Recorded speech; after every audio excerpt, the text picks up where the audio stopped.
You're inside the inmate intake area in the Hamilton County Justice Center. It's June 8th. Melissa Cordell is on a phone call at the top of your screen waiting to be booked in. She was given inmate attire due to her being cold in the intake area. Sheriff Charmaine McGuffey says a deputy enforcement officer should be sitting near the property clerk. The video shows no officer in sight. She could have been taking a break. She could have been delivering paperwork to somewhere. I mean, there could have been lots of reasons why she walked away. Cordell tests to see if a half door is unlocked.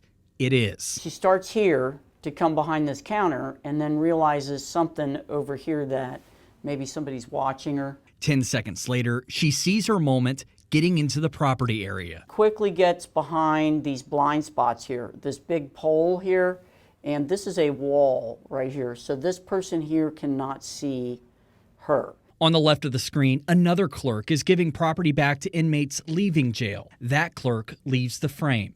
And those inmates begin the process of going through another secured door. Back at that property area, Cordell waits 40 seconds, takes off her inmate garb, and heads out that area to the second door. She was in close enough proximity to them walking out the door from getting their property that the officer thought she was a part of this group. Cordell escaped, but was captured one day later. Now to June 20th. George Bridewell is being booked in on a drug possession charge. He is in a holding tank, waiting to be arraigned. Meanwhile, in the same area, a deputy is getting people out of the cell to be released.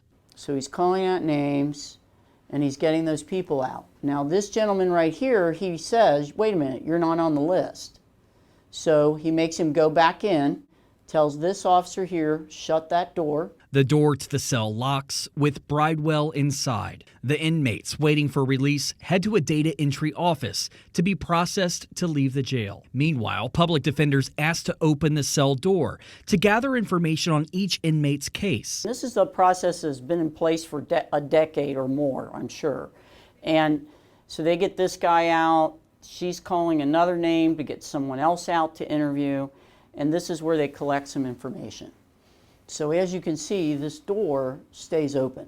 And that is the problem. The public defenders are occupied. Nobody is standing watch. Bridewell sees an opportunity and takes it. Security should be standing at that door, but because they're used to opening it, and here's our guy.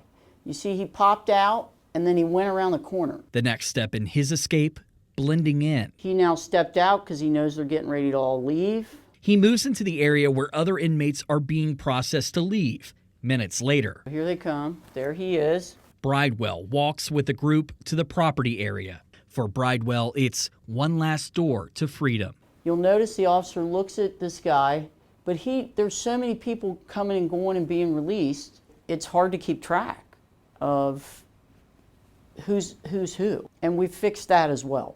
Bridewell would later be captured. There's been 4 escapes in the past 3 weeks. All of those come with an additional felony charge and possible prison time. Jake Ryle, WCPO 9 News.